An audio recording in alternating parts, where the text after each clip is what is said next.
Во студиото на Здраво Македонија по 9 часот се дружиме со Петар Каевски, основач на виенската марка на часовници 11 и 11. Марија Денковска, професионален готвач и кулинарски консултант. И Томе Јовановски, експерт за лоцирање и откривање на нови видови габи. Останете со нас до 11 часот.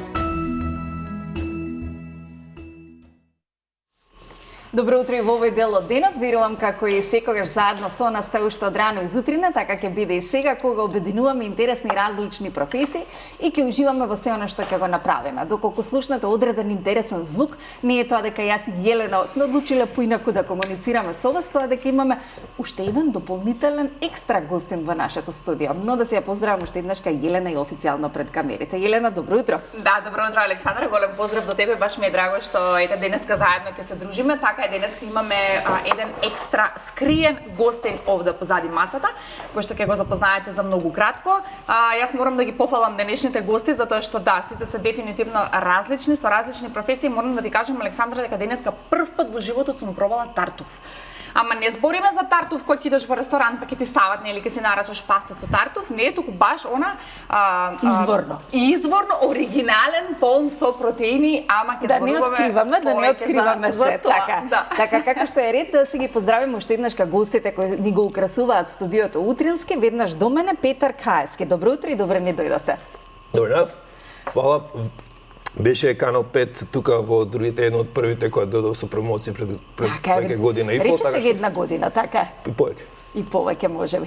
Но имаме многу за што да разговараме на средина од ова убаво друштво. Марија Денковска, добро утро и добре ни дојдовте. Добро утро, добро ве најдов. И на крајот ние Томе Јовановски. Томе, добро утро и добре ни дојдовте заедно со Вила. Добро утро, благодарам за поканата. Поздрав до гледачите и се надевам ќе имаме прекрасен разговор. Вила е тука. Нашиот колега Перков да ја лоцира Вила, да, убава. Не знам дали можам јас да ја викнам некако да дојде тука. Еве ја. Ете Вила. Супер. Ајде да пукне. Браво. Браво. Ој таму напред, ај. Не, она сака до вас. Вила е една убавица за која што ќе зборуваме малку повеќе во текот на ово утринско гостување, но дотогаш да започнеме со Петар. Петар, како IT инженер и македонец кој долго време живее во Виена, создадовте светски бренд. Пред нас е сам мал дел од асортиманот, па споделете како успеавте. Светски бренд, допрво тоа станува да се види дали ќе стигне. Не, да се кажеме светски. Амбицијата е таа и реално јас заедно со освошувам мој проект и сум дизајнот правев, нисто заедно со Небојша Гелевски и тимот на Кома Дизајн и со Апостол Тноковски, моите дизајнери, без некоја лажна скромност, направивме часовник, идеја, концепт кој да се никој не го направил. Така, што е различно, тебе да го покажеме, што е различното од тоа што досега никој не го направил, како што и сами ја велите? Тоа што никој не го направил, нели, кој што викаат на англиски не е лек за рак, туку е улогата на круната, значи тоа што се навива саатот, односно се менува времето, што обично стои нели од 3 сат. Тука стои од 8 сат, чисто постои, но идејата е дека тоа прави дел од осмицата, значи е кругче, свртено, и како што осмицата пише во осмица, практички е буквално исто out of the box, каде што има осмица. И тоа е некој интересно графичко дизајн решение и делото овозможува да биде саатот истовремено доста чист, значи внатре има доста бело, доста минималистички, но пак има многу детали. Тоа едната работа, втората работа, нели што викаме она ние да си врзеш конче на прст. Има подседник, бидејќи круната не е иста само кругло, туку има димензии, може ако човек да сврти. за круната, значи така. На самата круна, ако се сврти таму каде што нема црвено тоа, човек може да види, ќе се сети, нешто требаше да направам, сега нема да му текне што требаше да направам, ама понекогаш е доволно да знае што треба. Ништо да се подсетиме. Да. Дали има повеќе бизнис или страст? Во секоја работа е идентично, мислам дека и кај сите соговорници. Јас сум по професија, освен во IT, менеджмент консалтинг, се викам дека ќе ми ги земат дипломите и ќе се откажат фирмите што сум работел, ако мислам дека има ова многу бизнес. Еска мене идејата ова да го направам нешто како мој бизнес, како моја економска активност. Од секогаш сте сонувале за нешто свое? Дали е ова тоа? Дали се најдовте, бидејќи најди.com е нешто што исто бе... Да, на времето едно исто од работите што рано сватив дека тоа нема бизнес, тоа нема пари, значи не беше сонување, не сум човек што нешто многу сонови тера, нешто нешто помала работа и после ја тера долгорочно без нека преголема нека желба. Секогаш мислев дека би бил добар за свој бизнес, но никогаш не добив идеја. И за жал тоа што го правев и за во сериозни фирми тоа и до ден денеска јас немам идеја тоа што сум го работел, никогаш не ми дошло идеја нешто во банкарство ова фали, ова ќе се прави. Има време, убаво е да се пронаоѓаме низ животот. А како се случија часовниците? Јас почнав допрво ја почнав 2017 да сум љубител на часовници. Колку ја бев нема врска, 2017 го купив првиот, не знам, не се тоа некој голем на германска марка Junker, што го гледав откога живеев во Виена, го гледав тој 4-5 години часовник, онака во продавница, убав. Или можеби додека студиравте во Швајцарија, таму се инспириравте? Не, тоа не беше. Ја бев уделот кај што е познат по текстил. А не по часовници. Да, една од работи што ги требам за понатаму е био текстил да ми направат позадина со тоа, за вие многу идеи што ги правам. Но да не откриваме се. Се. Времето дефинитивно нема рамка во природа. Томе, вие сте често таму и интересно е кога со вас се слушнавме и кога ви реков Миколог, ми велите Александра, јас немам диплома. Вас треба да ви ја подарат дипломата, бидејќи имате многу знаење и познавање токму на тема габи. Па ви запрашала, од која габа треба да стравуваме во Македонија? Па вака за стравување од габи треба од секоја што не ни е позната. Не да стравуваме од типот дека ние ќе можеби ќе се отруеме или ќе направиме некоја грешка со габата, но пристапот на габите мора да биде предпазлив и внимателен во секој поглед, бидејќи само 1% од габите се конзумираат. Останатите 99% се или не се конзумираат, или се токсични, или се во некој случај смртоносни. Затоа како да препознаеме која габа е отровна, а која габа е јадлива? Многу македонци знаат да, особено во ковид, да заминат низ планините, да уживаат и да речат, еве ќе пронајдеме храна. Па доброто во денешницава што немаме толку многу смртни случаи во последниве 15 години, благодарение на социјалните мрежи, на новите книги, новата едукација. Предходно луѓето сметале дека габите се многу лесни за конзумирање, а ако не оваа, тоа ше другата, и така ги конзумирали, заради тоа имало многу голем број на смртни случаи, за разлика од денеска, каде што јавно луѓето знаат дека пристапот кон габите не е едноставен и дека треба да се внимава. Најдобриот начин е миколошката лабораторија, која што работи секој ден, отворени се вратите за буквално секој посетител кој што може да пронајде било кој габи во природата, да ги донесе, да ги преиспитаме, да видиме детално, микроскопски, макроскопски, по клучеви, по книги и да одредиме точно кој вид се работи. Кој е најчест вид на габи кој што ги имаме кај нас во Македонија? Па најчест вид на габи. Што имаме пред нас, Елена, те молам да покажеме што имаме во тегличките. Во теглички имаме исклучителен вид на тартуф кој што е доста редок и прилично интензивен вкус и мирис. Се работи за дали може да види да го поместам камера или можеби колегата Перков танцува зад камерите така да се улови. Се работи за тубер мезентерикум, еден од црните тартуфи кој што има исклучително добра цена и е исклучително редок. Велат дека ова е македонско богатство. Токму така, да. Македонско богатство е нешто кое што расте под земја, кое што луѓето не можат да го пронајдат без помош на куче или на свиња. Затоа вила тука ви доаѓа како една од оние кои што е најголемиот двигател во пронаоѓањето на тартуфи, но колку ова во Македонија станува бизнис или едноставно пракса? Бизнис, да, секогаш си било тоа и во светот, не само во Македонија. Во Македонија од последниве 15 години интензивно се трага по тартуфи, бидејќи се дозна дека македонското подрачје е доста богато, како што е хрватското, српското, така и македонското подрачје е исклучително богато. Нашите шуми се преполни со тартуф. Народот не знае дека лежи буквално под црното злато. И полека преку социјалните мрежи луѓето дознаваат и така почнуваат да се занимаваат. Во кој регион на Македонија има најмногу црно злато? Секаде, Александра го прашав истото прашање пред да почнеме. Да, најчесто има во шумите, каде што има постари дрва, на планините од 500 надморска височина па нагоре до 1800 до 2000 се наоѓа. Така. Марија, верувам дека црното злато го користите во вашата кујна, но Да, доста и популарно е. Верувам дека е доста популарно, особено по македонските елитни ресторани. Кога првпат почнавте да готвите и кој е она јадење кое од детството сте го направили и сте знаеле да јас ќе бидам готвач кога ќе порастам? Вака, многу интересно е, затоа што секогаш се плетка во кујна.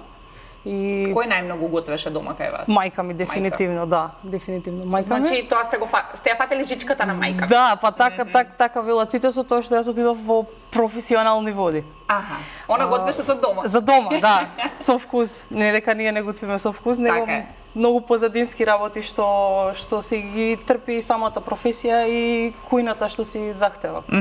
Првото јадење само што земав да правам беше катастрофа. Тоа беа кифли и пишуваше трифилџани. Јас со моите кифли можам некого да потапам. Па и овие беа камени. Да, на кило брашно од литро зејтин. Зошто каменни се прават првите кифлички? Каде грешим? Па грешиме во замесот, тестото си бара малце повеќе работа, Трпење. повеќе удирање и така. Да го извадиме и воздухот. Кифличките од пред 20 години и денес, каква е разликата, Марија? Нема споредба, така? Да. Малце не ми беше јасно добро. Ја бев и релативно мала, некои 10-11 години и не ми беше јасно со количината. Јас само 3 шолји зејтин прочитав и 3 шолји зејтин најголемите по 300 грама литро зејтин на кило брашно отидов. Велат дека јадењето треба да го почувствуваме за да биде совршено. Па треба. И колку сакам да прашам, вашето лично расположение делува на храната која што ја готвите? Апсолутно дека влие, пошто буквално ја пренесуваме енергијата и во тава и начинија на крај. Може ли некој да почувствува кога вие сте нервозни, еве да речеме, кога шефот е нервозен, дали муштаријата може да го почувствува тоа во вкусот на храната? Па во вкусот не може да го почувствува бидејќи нема да добие порција. Добар одговор. Да. Не работиме кога сме нервозни. Да, трудот ние, сепак треба да биде ценет. Да, и ние кога сме нервозни не доаѓаме на работа. Не доаѓаме на работа. Денеска сме расположени па среќа, Александра. Со вакви гости не може и да не бидеме расположени. Но ајде да се навратиме на Петар. Петар, колку чини еден часовник да се направи од идеја до реализација? Што се ви беше потребно да дојдете до ова како финален резултат? Па, од 100 евра до милиони, кој како прави тоа се некои други не сум ја завршив на многу повисоко него што мислев, 600 евро суми. При тоа голема работа е нели индустријски процес. Тоа значи дека треба некој калап, има некои фиксни трошоци кои мора да се направат. И она прашање што најмногу онака подценува луѓе без да знаат, кога ме прашаат каде ги правиш часовниците. Тоа е целиот проблем, не каде ги правиш, каде ги направи. Прво земаш, имаш фиксни, земаш се инвестираш и после реално за било какви потрошувачки работи, дури кога се појави, знаеш успеало или не успеало и како било. Треба време, посебно кога човек сака нешто да направи ново. Така. Не знам, чисто глупо, стрелките, јас бев сосема спремен, не сакав да правам фенси, сакав готови да видам што е ефтино, ама на крај испадна дека дури некои прости ги нема и тоа што му викам, добро, ќе ги правиме. Тоа значи отидовте дотаму што и стрелките ви се изработени само за вас. Да, на едните и тоа, например, таму не сакав, веќе имав доволно мои сработи, друго викав, оке да биде поевтино, правиме готови, ама станно немаше. Колку даваме доверба на македонски бренд? Носите маечка од македонски бренд, што е одлична, има кирилицата, живеете во Виена, во срцето на каде што има многу македонци, но колку тамо и тука македонците сакаат да купат производ кој што потекнува токму од македонец? Супер прашање и начално јас цело време го правев за глобален пазар. Македонија е реално мал пазар, цело време во некои други, но веќе лани ми треба пари порано, знам тука многу луѓе. Мислам дека Македонија подобро, тој моментов македонски бренд, нешто подобро да него што очекував, само имав ниско очекувања. Диаспората така. Може би маце повеќе очекав, но начално дава ред. Со тоа што нели часовници се специфична работа и е многу дали лично некому му се допаѓа или не, а се од каде е правен часовникот. Да, понекогаш ми дитираат прашањето што е разликата помеѓу овој часовник и тисо што чини 30% повеќе, зашто да земам, викам сега птикал македонец кога ме прашува зашто никој што прави 100.000 никој од Македонија што прави Значи, да не изборуваме за бројки, да не. Не, бројна количина. Значи, мојбетов ми е дека да, има луѓе што ценат, има некои луѓе што и некои изненадувачки, небитно со тоа што ова е глобален производ. Одам лепо, не правам јас некој македонско јадење, јас правам еден глобален производ, па сега дали македонец бил од Виена и ваму, човек се направи мешано кај нас. Така. Манџата е многу мешана, но манџата е убава да е интересна и секогаш добро зачинета. Користите ли тартофи во вашата кујна, Марија? Користиме, повеќе се користи црниот отколку белиот и ради цената, нели, нормално и достапност. Колку чини да сервирате една чинија во ресторан, а на нејза да е послужена тартоф? Се зависи од другите состојки, се зависи од амбиентот, се зависи од многу фактори влијаат додека се формира една цена за Ве прашувам продуктот. затоа што отворивте нова врата во вашата професија, тоа е дека сте консултант за заштеда во рестораните, особено во делот на трошење на ресурси за кои што можеби се и невидливи за собствениците на рестораните. Тоа дефинитивно треба во угостителството, конкретно во кујнскиот сектор, и се работи на економскиот дел. И сите фактори влијаат и тука ние формираме цената. Позади мене стои стручен тим, мора да си го поздравам мојот ментор Теодоре Констадакос. Целата идеја и замисла е заедно да сме во. Марија, од секогаш сум била фасцинирана, од секогаш сум се прашувала што се случува со онаа храна, затоа што има и многу големи ресторани кај нас, има и помали. И сега нели може и нема да дојадеш, има многу храна која што останува. Што се случува со таа храна? Мене најтешко ми е кога ќе видам на масава дека има храна која што А замисли дома, кога ќе посветиш многу време и кога ќе ти кажат дома е друга dimenzија. Во ресторан ај ќе кажеш го плаќаш, па ќе си речеш морам да дојдам, не дојадуваш и таму има многу храна која што каде завршува таа храна? Ако збориме за алакарт ресторан или разликата кажете ја од алакарт и од обичен ресторан, кажете. Алакарт тоа што останува во чинијата на вас како гостин, некои ресторани селектираат за помија и доаѓаат луѓе што чуваат стока, највеќе свињи и ја зимаат таа храна, но поголем е процентот да заврши во отпад. А хотелското работење, односно all inclusive, доколку остане храната, збориме на тие топлите купки, така? То после пак се преработува и се дава.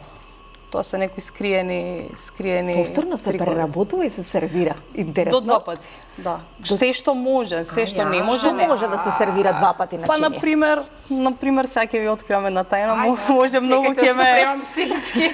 Да, може би многу ќе ме нападнат хотелиери, ама тоа е така, па е така. Да речеме, доколку има пилешко филе на скара и останало за ручек, за вечера сигурно ќе заврши во некој сос. Така. Да. Но како да се бидеме безбедни од бактериите и се она што се развива додека храната стои? Не, тоа се е безбедно. Тоа е безбедно. Тоа не е ништо. Значи не прават ништо против законски или нешто што ќе наштети на здравје. Ориз, тие работи, спанак, тие работи никако не сме се греат ни за дома, а не па за во ресторан. Во ресторани, да. Значи кога идеме во хотел и кога имаме all inclusive да знаеме што да јадеме, што да не јадеме. За вечера. Така. Но знаеме дека Македонија има богатство. Томе, колку најдлабоко сте влегле во шумите на Македонија, кога можеби стравот преовладал, но страста да го пронајдете тоа за што сте тргнале со вила или со вашите пријатели, на крај било посилно и крунисало откритие. Така, имало моменти на страв, имало моменти на напад од страна на мечка, имало моменти... Меченца така раздвижена е ништо. Да, имало моменти од напад на дива свиња, меѓутоа животните се, ако им се плашиш, они повеќе напаѓаат. Ако не се плашиш, они се плашат.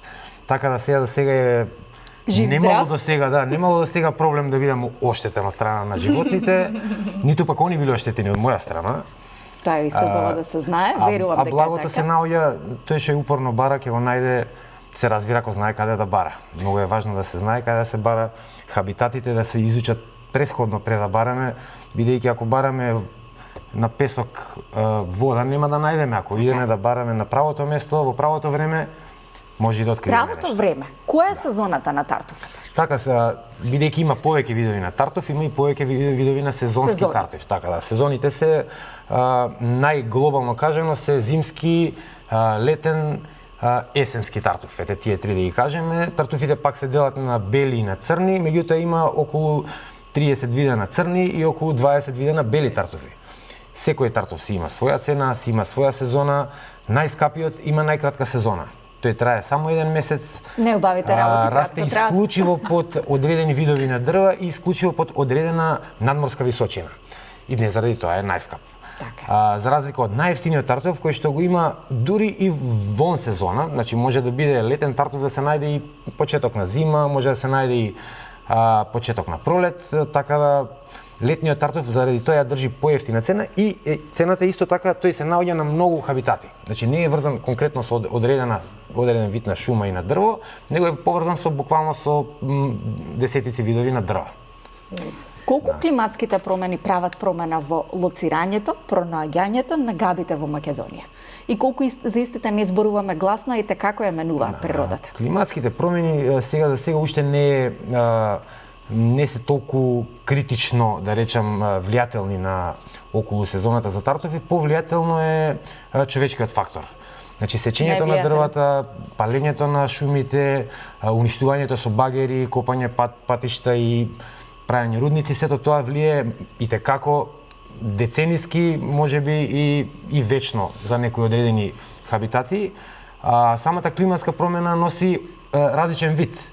Значи, ако оваа сезона ни е потопла, ќе имаме одреден вид во поголеми примероци, во поголеми количини. Ако е поладна, ќе имаме друг вид. Така да габата се прилагодува според климатските услови. Како и ние луѓето се прилагодуваме на се што не може со човечкиот фактор да се справи. Сакав да ве прашам затоа што ова е веќе инвестиција. Вие за да почнете да се бавите со ова, кој што гледам дека е некако поскапа инвестиција, нели мора да инвестирате да имате куќе. Ајде да зборуваме малку повеќе околу вила, кој што одлично се спие тука. Колку треба да се тренира едно куќе, како се тренира, има ли шанси да отидете на некое место и куќето да не може да го пронајде тартуфот, можеби после една недела ќе се вратите и ќе го пронајде? Па да, сме имали такви случаи, значи сме имали случаи каде што претходно дошле други кучиња или биле некои диви свињи, некогаш и лисици, волци, куќето ќе се вознемири од самиот мирис и нема да сака да бара. Многу е важен пристапот према куќето, не смееме да бидеме арогантни, не смееме да бидеме лоши према нив. Ако не сакаат да бараат, мора да им го дозволиме нивниот простор да едноставно денеска не сакаат.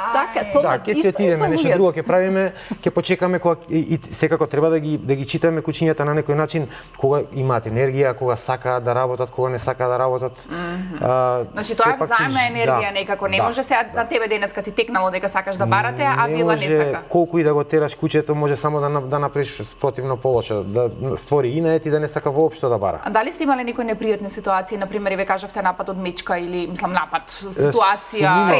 Да, снимал напад од мечка, меѓутоа не бев тогаш со вила, бев со друго куќе.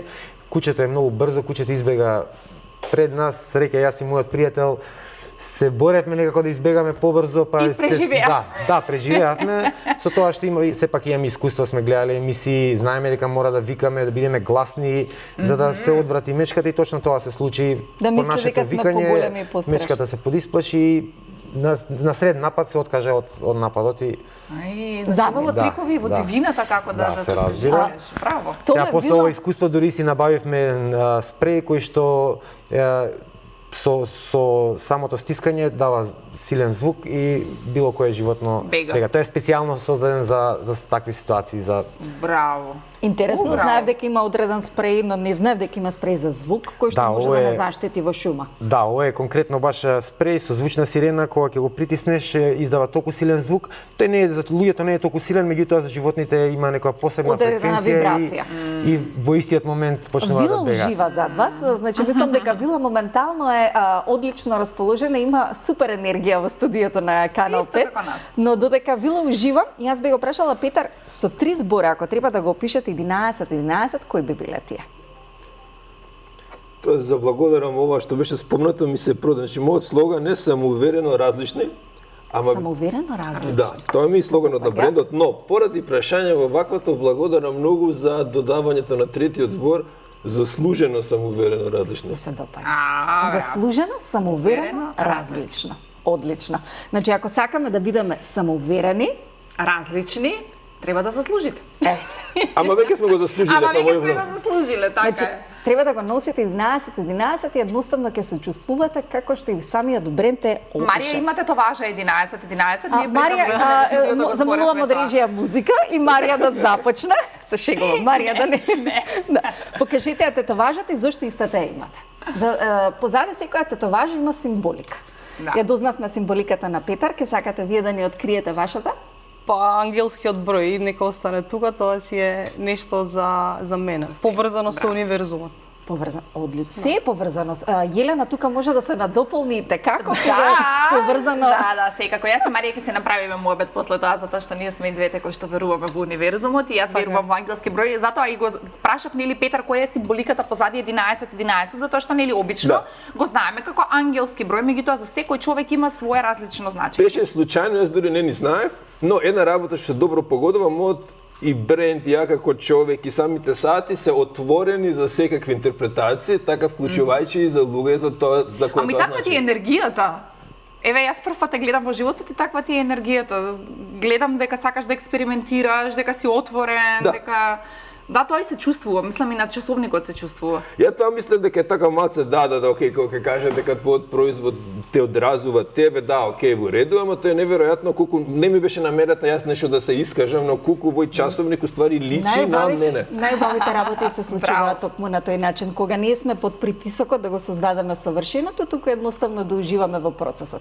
Марија, во кој процес најмногу уживате и кога сега на некој млад човек треба да му дадете препорака да стане професионален готвач, што би му кажале? Да го истрпи процесот на раст.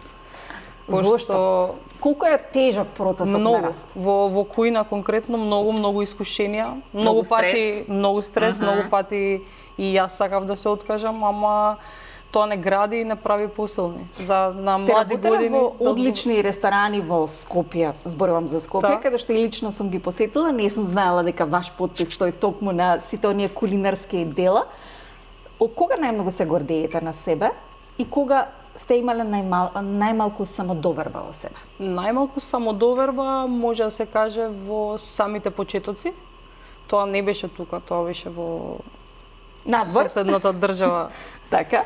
Да, на сезонска работа и тоа всушност како да кажам, ме исчеличи. Многу напорно ми се виде. Многу стрес, многу тензија, многу рокови и така.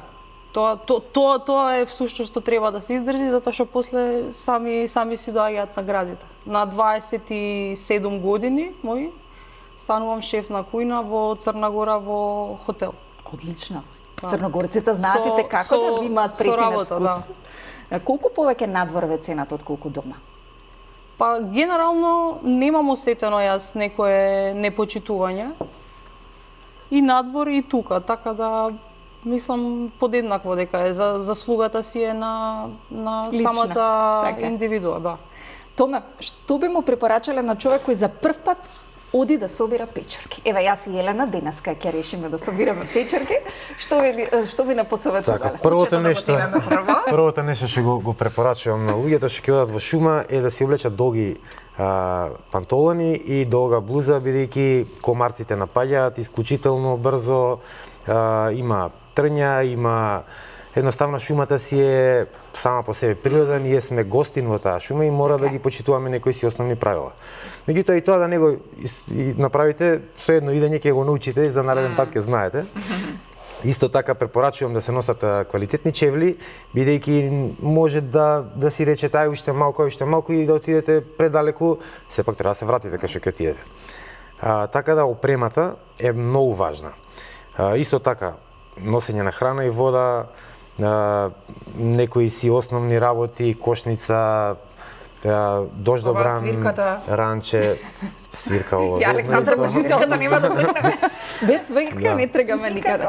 Така да тие се работите кои што би ги препорачал. Секако за собирање габи една од најважните работи е кошница, бидејќи во најлонски кеси многу брзо се споруваат габите и стануваат веќе неквалитетни и нема да се добие тоа што истата вредност како Да, од тоа што го природата. има. Ни донесовте многу габи денеска и ви благодарам за истото што се имаме пред нас, што гледаме и исто и книги кои што би сакала да ги покажеме и да укажеме дека вашето знаење доаѓа и е исцрпено од се она што литературата ни го дарила. Апсолутно, вака ќе почнеме од габите. Значи тука имаме 3 вида на смрчки, овие се пролетни габи, кои што ги има само во рана пролет, почетоците на февруари до крајот на мај, некогаш до крајот на мај, некогаш знаеки да биде пократка сезоната. Има 4 видови кои што се за конзумирање и кои што имаат комерцијална цена и кои што имаат комерцијална вредност. Тоа се жолтата смрчка, црната смрчка, белата смрчка и мешаната смрчка, да ја наречам. Тоа се као 2 вида на црни смрчки. Многу се популарни, цената е исклучително висока, имаат екстра квалитети за човечкото здравје и се распространети, да речам, во Франција најмногу, Италија. Зборуваме за овие? Зборуваме за овие. Како се конзумираат овие? Во моментов овие се суви, бидејќи така може да се задржат цела година. За да се конзумираат, потребно е да се стават околу 20 на минути во млака вода или пак млако млеко исто, и млекото им ги враќа протеините на некој начин. Интересна комбинација. После 20 на минути габата станува скоро како да е свежа, како да е сега набрана, со малку омекната структура. На тој начин може да се конзумира на буквално каква ќе ви дое креацијата. Да речеме, наједноставно е пржење со јајца, печење со месо. Единствено нешто за оваа габа е не се препорачува да се јаде свежа, да не се јаде на некој начин роу, жива. Кога сме веќе кај креациите, да ја дозволиме на Марија ќе си одберете некоја од габите или ќе заминеме во кујна па да... Па мајде, може да играме со тартуф од малце чисто као. Да играме со тартуфот, ми се допаѓа. Повелете, земете томе нека ви посочи со кој тартуф би играле ова утро и да заминеме во кујна, каде што може... Да, се идеални, спремни се, веќе изчистени. Марија, внимавајте, имате злато во вашите раце. Со златото јас и Марија заминуваме во кујна, каде што ќе готвиме нешто убаво и интересно. Ако и вие тоа сакате да го направите, Марија, повелете. Уживајте со нас додека ние утрински подготвуваме. Верувам дека нашиот колега Перков веќе особено за сукува ракави е спремен за конзумирање на салата со тартуф, како и нашите гледачи. Што се имаме пред нас, Марија? Пред нас имаме млада рукола, шери домат, црвена пиперка, пилешко маринирано во неколку зачини и одлежано, сготвено. Имаме ајсберг, краставица, зелен лимон, пченка и за дресингот имаме грчки јогурт, малку мајонез, сенф, маслиново, сол и копар. Одлично.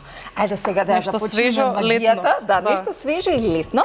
Многумина од македонците пиперката како ја сакаат, испржана, па полнета со мирцено. Па ние ќе конзумираме свежа, крцкава. Крцкава, може. Се ни е веќе подготвено за да имаме време, бидејќи времето некако брзо ни оди. Колку време си давате на себе да го направите совршениот рецепт, Марија?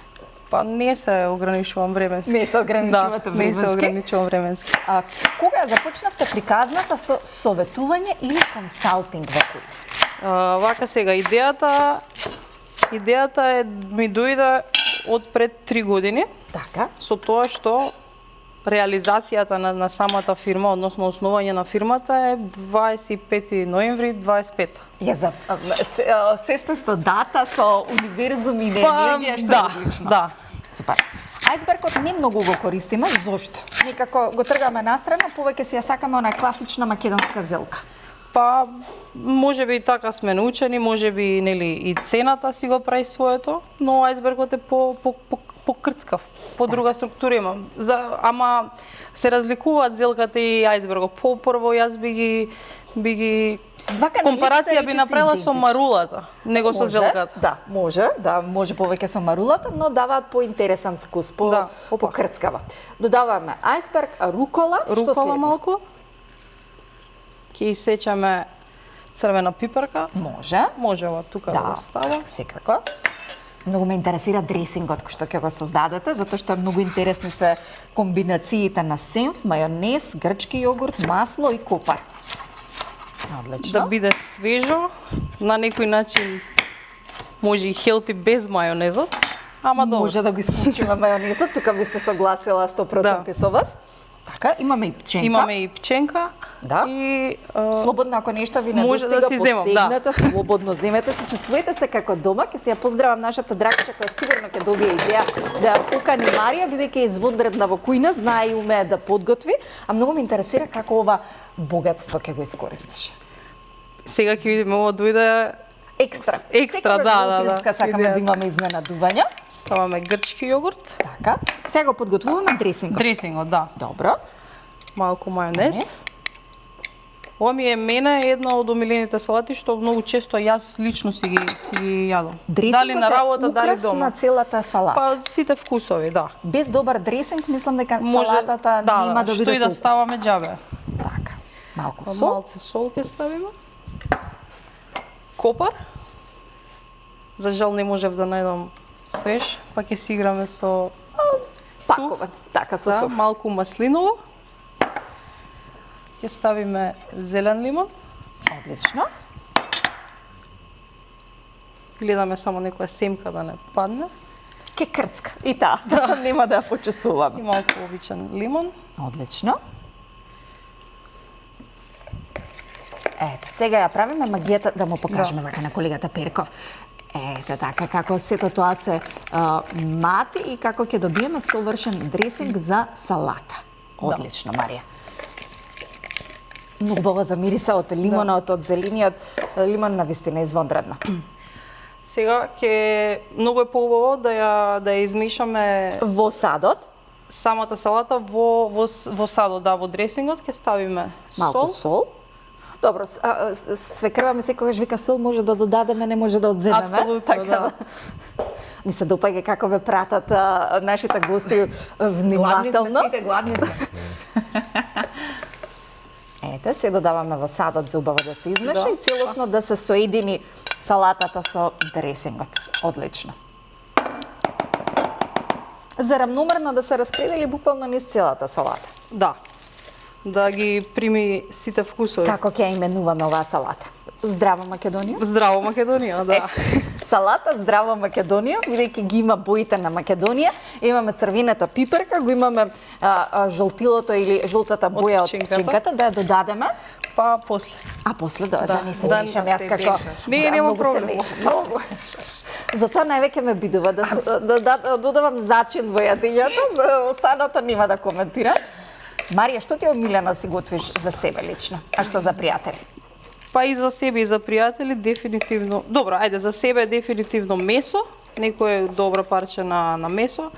За пријатели најчесто да речеме паста, рижото, бидејќи тоа ми бараат. И мевцето како кифличките знаело понекогаш да е толку тврдо, Марија, што не можам да го пресечам. Каде грешиме со? Еве конкретно за пилешкото месо, сега што ќе го јадеме со салатата. Така. Тоа стоеше некои 10 минути во сода. А во сода? Во сода, да. Интересно. На килограм пилешки стек ставаме да речеме една мала лажичка сода и мора веднаш да се измие од содата после 10 минути бидејќи многу го нагризуваат ткивот. Одлично. И ќе се распадне. Сите совети, за сите трикови, за се што ви е потребно, доколку сакате и совет во вашиот ресторан како да заштедите и да го имате совршеното јадење на трпеза, обратете се кај Марија. А за да бидеме интересни и креативни, обратете се кај нас. Останете со нас и по рекламите. Каква ќе биде салатата, дали на гостите ќе им се бендисува, останува да видиме по реклами.